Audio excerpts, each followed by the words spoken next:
Bonjour à tous, bonjour Eric. Bonjour Jérôme. Je suis avec Eric Allard que vous avez déjà vu plusieurs fois en fait sur ma chaîne YouTube et dans mes vidéos parce qu'on se connaît depuis pas mal de temps et le sujet des soft skills revient régulièrement dans nos centres d'intérêt. Donc pour les personnes qui ne te connaissent pas, tu es conférencier, tu es Mhm. aussi directeur d'école de commerce spécialisée dans le sport et tu es aussi coach olympique. Mais voilà, je te laisse en dire un peu plus pour te présenter un peu plus pour les personnes qui ne connaissent pas encore. Merci Jérôme. Donc, comme tu l'as dit, aujourd'hui j'ai plusieurs activités. La première dans ma carrière de vie a été le sport, parce que j'ai d'abord été athlète, puis manager et coach d'équipe. Mon sport à moi, c'était le bobsleigh. Et j'ai fait ça pendant un certain nombre d'années. Tu as parlé d'olympisme. J'ai participé 5 fois aux Jeux olympiques. Et lors de ma dernière campagne, j'étais head coach de l'équipe suisse de bobsleigh. Et cette équipe a remporté le titre olympique. Donc, ça a fini un petit peu en apothéose Hmm. après 26 ans de carrière dans ce milieu-là. Et depuis, donc, je suis à la fois entrepreneur, j'ai ma propre structure où je fais des conférences, du coaching et de l'accompagnement. Et à côté de ça, j'ai également la direction de 2 campus d'une école de commerce qui s'appelle Amos, qui est spécialisée justement dans le management des organisations sportives. Donc, je reste quand même dans le côté sportif. Et dans toutes ces activités-là, les soft skills, donc les compétences comportementales, c'est un peu en filigrane de toute ta carrière, quelque part, cette capacité à fixer des objectifs, à générer de la motivation, à persévérer, etc. Et malgré tout cela, tu as décidé de te former aux soft skills. Donc, du coup, tu as suivi la formation praticien en soft skills avec moi, ce qui était un honneur pour moi. Voilà, tu as eu la certification parce que tu as relevé tous les défis, donc avec la méthode Viper, les interviews, etc. Et en fait, qu'est-ce qui t'a amené à te dire je vais me former aux soft skills? C'est un peu ce qui a rythmé toute ma carrière, que ce soit dans le sport ou après, c'est la performance, l'envie d'être performant. Et sans vouloir je voulais me former près avec les meilleurs. Et aujourd'hui, tu es quand même une référence en termes de soft skills et il y en a beaucoup qui le reconnaissent. Et c'est vrai que les soft skills, ça devient un monde qu'on commence à découvrir un peu. C'est-à-dire que moi, j'ai vécu dans le monde du sport. C'est un monde où on a nos références, on a des chronomètres, on sait si on va plus vite ou moins vite. On a du mètre pour mesurer la longueur et des choses comme ça. Et les soft skills, au début de ma carrière, d'objectifs, de motivation, on disait quelqu'un qui était fort en compétition, on disait juste il a de la tronche en fait. Et aujourd'hui, pouvoir mettre quelque chose d'un petit peu plus cadré là-dessus, c'est quelque chose qui m'intéresse fortement, plus dans le côté sportif parce que j'y suis un peu moins, même si j'ai toujours ce côté préparation mentale aujourd'hui de sportif et d'équipe, mais dans le côté de mon quotidien, c'est de pouvoir encore mieux comprendre et mettre des mots pour moi et pour les autres sur tous ces soft skills d'empathie, de motivation, de définition des objectifs, de cohésion d'équipe. Et ça m'intéresse parce que j'ai envie d'aller toujours plus loin et c'est mon côté sportif qui parle. Et du coup, c'est quelque chose que tu utilises maintenant régulièrement, que ce soit en tant que directeur, en tant que prof, en tant que coach. Alors, comment tu utilises concrètement les soft skills dans ton quotidien aujourd'hui? Aujourd'hui, je dis à ceux que je croise, que j'accompagne, qu'ils soient étudiants, entrepreneurs ou managers, euh, vous allez être embauchés sur vos savoir-faire et vous allez être gardés sur vos savoir-être. Et parce que ils sont pas tout à fait palpables, ils sont pas tout à fait mesurables au premier abord, ces savoir-être. Et du coup, j'essaie de faire prendre conscience aux gens avec qui je parle de cette importance-là. Et pour faire prendre conscience, il faut qu'ils comprennent un petit peu mieux. Et c'est vrai que la formation que j'ai pu suivre avec toi me permet d'un peu de cadrer ce que je savais peut-être intimement par des années d'expérience. Et ça permet de gagner du temps et de leur faire prendre conscience de l'intérêt, de la cohésion d'équipe, de l'empathie, de la motivation, d'où ça vient, comment c'est généré, comment on peut la perdre, la maîtriser, la sublimer. Et du coup, ben voilà, c'est ça au quotidien, je m'en sers tous les jours.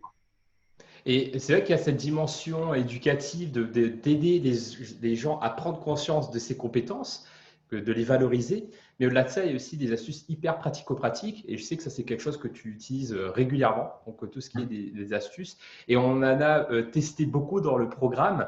Toi, quelles sont tes astuces préférées autour des soft skills? Alors déjà, la première astuce, c'est que quand on parle des soft skills, la majorité des gens n'ont pas l'habitude qu'on parle de ça, donc ça les intrigue. Hein, ils ont toujours l'habitude qu'on leur demande est-ce que tu sais faire ça sous Excel, est-ce que tu sais faire ça sous Word, si on parle de technique bureautique. Mais quand on commence à aller à l'intérieur des soft skills, c'est un petit peu différent. Donc déjà, ça les intrigue. Ils se disent mais pourquoi vous me demandez ça? En quoi ça vous intéresse de savoir qui je suis? Et donc ça, c'est la première astuce. Mais c'est vraiment, alors c'est en moi aussi. Hein, je suis quelqu'un plutôt dans la bienveillance, dans l'accompagnement. C'est au fond de moi, c'est ce qui me nourrit d'accompagner les autres à développer leur potentiel. Donc je dirais, c'est facile pour moi d'avoir cet élan empathique et qui fait que les gens me parlent assez aisément et pas à se confier dans le sens se confier du terme, mais où la communication interpersonnelle est très facile. Et donc pour moi, c'est vraiment utiliser le soft skills, non pas pour manipuler, mais vraiment pour aller chercher le meilleur de l'autre. Et ça, c'est la première astuce, c'est que je suis vrai dans ce que je fais et du coup, ben, ça facilite grandement les choses. Et c'est vrai, comme tu dis, les soft skills, certes, ça part de soi parce que ce sont nos compétences, Mm. mais c'est ce qui permet de se connecter à l'autre, étant donné que ce sont des compétences humaines. Et c'est vrai qu'en ça, c'est hyper fort. Et quand on dit, par exemple, bah, je apprends à gérer mes émotions, à gérer mon stress, bah, ça aide également à mieux se comporter avec d'autres. Et c'est pour ça Mm. que bah, je qualifie aussi souvent les soft skills de compétences comportementales. Il y a un Exactement. lien directement avec les comportements. Exactement, c'est ce qu'on pouvait voir nous aujourd'hui dans ma vie un peu plus tôt en sport, ces compétences comportementales. Comment le jour où tu arrives au jeu pour la première fois, tu gères la pression de la télé. Tu n'as jamais de télé dans un sport comme le bobsleigh. Moi, j'ai fait toute ma carrière sans avoir de télé autour de moi. Et puis tu arrives aux Jeux Olympiques, tu as une télé au départ, au milieu, à la fin. On vient te suivre quand tu viens manger. Et ben, comment tu gères tout ça, ces émotions, ce stress? Comment tu gères l'attente des autres? Le développement des réseaux sociaux. Aujourd'hui, j'ai vécu les jeux avant les réseaux sociaux et après, et c'est totalement différent. Et en 2014, ben, les réseaux sociaux sont bien installés dans le monde et tu te retrouves avec plein d'interactions qui te viennent alors que d'habitude, tu en as beaucoup moins. Il faut savoir faire le tri, il faut savoir dire non, il faut savoir dire stop, il faut savoir se concentrer sur les objectifs.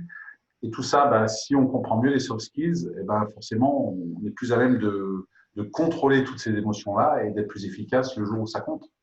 Ah, c'est sûr que pour les sportifs de haut niveau qui ont cette visibilité-là, quand tu parles de jeux, tu parles de Jeux olympiques, on est d'accord. Ouais, c'est ça. Et c'est vrai que ces changements liés à la troisième et maintenant la quatrième révolution industrielle, eh bien, ont un impact énorme et qui font qu'on a encore plus besoin de ces soft skills dans ce monde incertain, changeant, hein, surtout 2020. Oui. Toi, tu as bien vécu en tant que directeur d'école de commerce. Et c'est vrai qu'il y a des outils pour ça. Et bah, je sais qu'on pourrait parler des heures sur ce sujet-là. C'est tellement passionnant. Je sais que tu as énormément de choses à partager. Et dans tout ce que tu peux partager, est-ce que tu aurais encore un conseil, un dernier conseil à partager aux personnes qui se disent, bah, tiens, moi aussi, j'aimerais bien me former aux soft skills? Alors, le conseil, c'est que d'une part, ça va vous permettre de mieux vous connaître, vous, donc, et d'être plus performant dans votre quotidien. Et quel qu'il soit, on parlait des Jeux Olympiques, mais le stress, il peut être demain pour un rendez-vous à votre banque parce que vous créez votre entreprise et vous présentez votre business plan. Ça peut être chez un client à qui vous présentez un nouveau contrat. Il n'y a pas besoin d'aller aux Jeux Olympiques pour avoir du stress. Donc, ça va vous permettre à la fois de mieux vous connaître vous-même, de prendre conscience de vos capacités, de vos compétences et de ce que vous êtes capable de faire. Également de mieux interagir avec les autres, parce que je dis toujours, quoi que vous fassiez un sport individuel ou si vous êtes entrepreneur indépendant, vous allez de toute façon être en équipe, vous allez avoir un entraîneur avec vous, vous allez avoir un masseur si vous êtes un sportif, vous allez avoir des clients, des fournisseurs si vous êtes un entrepreneur individuel.